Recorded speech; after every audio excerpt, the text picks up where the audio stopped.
कांग्रेस अपनी बम्पर जीत से गदगद है। वहीं अभी आपने राहुल गांधी को सुना। कांग्रेस के महासचिव जयराम रमेश का भी कर्नाटक की जीत पर एक रिएक्शन सामने आया है। सुनिए उन्होंने क्या कहा है।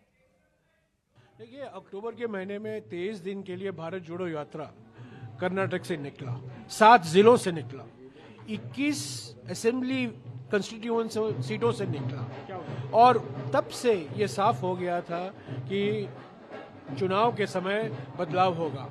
हमारे पार्टी के लिए, संगठन के लिए एक संजीवनी मिली, एकजुटता आई, एकता आई और तब से हम गारंटी की कार्ड बात कर रहे हैं। तब से चामराजनगर, मैसूर, मंड्या, तुमकुर, चित्रदुर्गा, बेल्लारी, रायचूर 7 जिले में हमने गारंटी की बात की।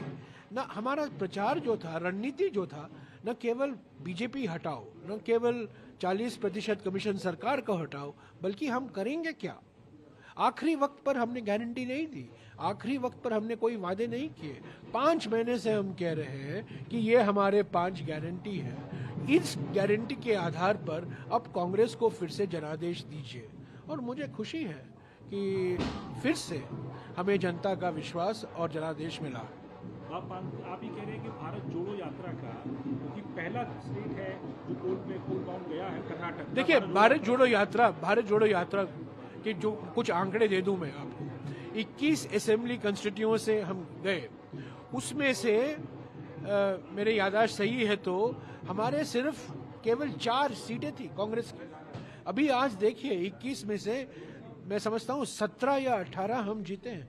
बीजेपी का सफाया हुआ है, जेडीएस को 1-2 सीट मिले हैं, निर्दलीयों को 1-2 सीट मिले हैं। तो भारत जोड़ो यात्रा से जो संगठन में नई उमंग आई, नई जान आई, नई एकजुटता आई और लोग आए, भारत जोड़ो यात्रा से जुड़े।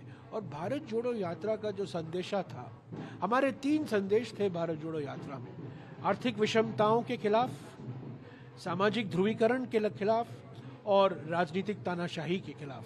मैं समझता हूं आज का जनादेश जो मिला है, निर्णायक जनादेश जो मिला है, ये जनादेश आर्थिक विषमताओं के खिलाफ है, सामाजिक ध्रुवीकरण के खिलाफ है और राजनीतिक तानाशाही के खिलाफ है। इमेज में जो इमेज एक बनी हुई थी कांग्रेस पार्टी की और राहुल गांधी की, उसमें आपको लगता है अब बहुत चेंज आएगा इस बात से, इस चुनाव के बाद से, जब जनता ने आपकी बातों को, राहुल जी ने खूब प्रचार किए, पर ये तो लोकसभा का चुनाव तो नहीं था। हमारे लोकल लीडर बड़े मजबूत लीडर थे। शिव कुमार थे हमारे पीसीसी अध्यक्ष, सिद्धरामैया जी जो पूर्व मुख्यमंत्री हैं, खड़गे जी हमारे जो सर्वोपरि कांग्रेस अध्यक्ष हैं, वो भी कर्नाटक के हैं और कई नेता हमारे अलग अलग जिलों में, हमारे कई अलग दलित लीडर थे, लिंगायत लीडर थे, वोकलिगा लीडर थे। सभी सभी समुदायों के हमारे जो नेता थे, सभी ने मिलकर काम किया। जैसा कि मैंने कहा, सबसे बड़ी बात यह है कि ये चुनाव स्थानीय मुद्दों पर लड़ा गया, लोकल लेवल इशू पर लड़ा गया, राज्य के स्तर पर लड़ा गया। दिल्ली के इंजन के लिए नहीं, बेंगलोर में क्या इंजन रहेगा, कौन सी इंजन रहेगी बेंगलोर में, उसके लिए ये चुनाव लड़ा गया। आखिरी सवाल आपसे, 2024 से पहले भी 2023 में नहीं, 2024 अभी लंबा है। अभी और 6 राज्यों में चुनाव होने वाले हैं। तेलंगाना, मिजोरम, छत्तीसगढ़, मध्य प्रदेश, राजस्थान, हो सकता है जम्मू और कश्मीर में भी ये चुनाव लाएं। तो अभी 2023 में ये चुनाव के जो नतीजे आए हैं, हमारे लिए एक सुपर बूस्टर डोज है। अगर हम जीतते, अगर हमें 115 सीट मिलता, मैं कहता बूस्टर डोज, 120 सीटें मिलती तो मैं कहता एक बूस्टर डोज। पर जिस तरीके से हम जीते हैं, हमारे लिए एक सुपर बूस्टर डोज है। और छत्तीसगढ़, मध्य प्रदेश, राजस्थान, तेलंगाना, हमारा मनोबल बढ़ेगा, हमारे कार्यकर्ताओं का मनोबल बढ़ेगा, हमारे संगठन में मनोबल बढ़ेगा। तो हम 2024 के लिए हम कुछ नहीं कह रहे हैं, पर मैं जरूर ये कहूंगा कि आज कांग्रेस की जीत हुई है और प्रधानमंत्री की हार हुई है। बीजेपी नहीं हारी, प्रधानमंत्री हारे हैं, क्योंकि प्रधानमंत्री के कंधों पर बीजेपी चल रही थी। तो कांग्रेस की जीत की रणनीति आपने जयराम रमेश से सुनी और उन्होंने डायरेक्टली टारगेट किया प्रधानमंत्री नरेंद्र मोदी को।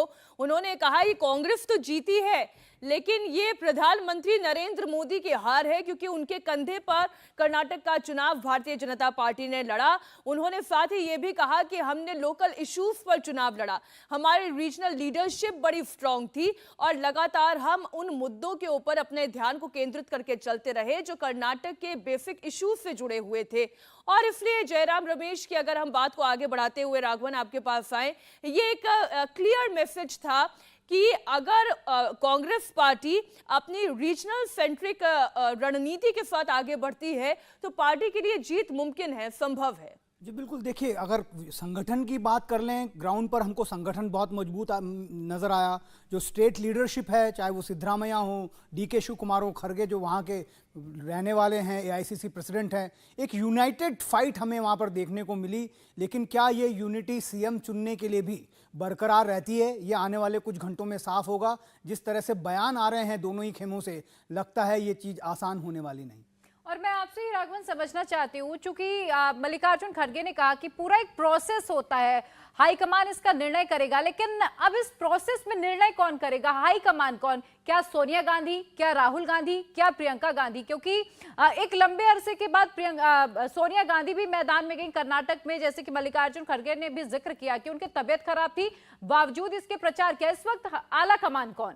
जी देखिए, एक एआईसीसी प्रेसिडेंट होने के नाते अगर वो इन शब्दों का इस्तेमाल अगर संयमित तरीके से करते तो ज़्यादा बढ़िया मैसेज जाता, ऐसा लगता है। लेकिन यहाँ पर हमें ये समझना होगा कि इन 137 जो विधायक अभी लगता है चुनकर आ जाएंगे कांग्रेस के, तो उनमें से सिद्धरामैया के सपोर्टर्स कितने हैं, डीके शिव कुमार के सपोर्टर्स कितने हैं, वो तय करेंगे। अगर लड़ाई दोनों में होती है इस बात को लेकर कि सीएम कौन बनेगा, तो फिर अल्टीमेटली वो विधायकों के पास जाता है। ये सब हमने देखा है पहले भी। और इन 137 में से कितने विधायक सिद्धरामैया को सपोर्ट करेंगे, कितने विधायक डीके शिव बिल्कुल, कुमार एक बार को फिर से सपोर्ट करेंगे, राघवन देखना। आंकड़े अपने दर्शकों को दिखा देते हैं। 224 सीटों के लिए ये चुनाव हुए थे। 137 के साथ कांग्रेस बम्पर जीत और अपनी सरकार बनाने जा रही है। राहुल गांधी को भी हमने आपको सुनाया।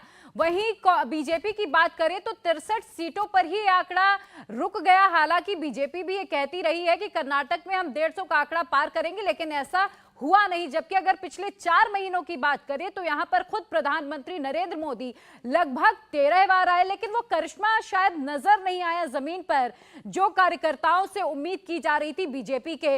लगातार इस बात को लेकर भी बीजेपी उठाती रही है। जैसे कि अभी कहा यह जा रहा है कि इस वक्त कांग्रेस में सबसे ज्यादा टेंशन सीएम फेस को लेकर होगी। इसको लेकर भी बीजेपी ने निशाना साधते हुए अपनी कई रैलियों में कहा था कि कांग्रेस के बीच आपसी कलह है कि सिद्धरामैया या डीके शिव कुमार, और वही बात दोहराते हुए भी नजर आई बीजेपी बार बार। लेकिन इस पर डीके शिव कुमार ने कहा कि देखिए, हम तो बिल्कुल ठीक है, हमारे बीच कोई मतभेद नहीं है। आंकड़े एक बार फिर से अपने दर्शकों को बता दें, जेडीएस 20, माना यह जा रहा था कि जेडीएस किंग मेकर बन सकती है, लेकिन ऐसा हुआ नहीं। इसके अलावा कर्नाटक के चुनाव में जो नतीजे जिनकी बात की जा रही थी, जो 38 साल से हो रहा था, सत्ता रिपीट नहीं हुई और दक्षिण में बीजेपी का इकलौता किला ये ढह चुका है। इंडिया टीवी हर वक्त हर जगह डाउनलोड करने के लिए सर्च करें India TV news Google play store या ऐप स्टोर पर।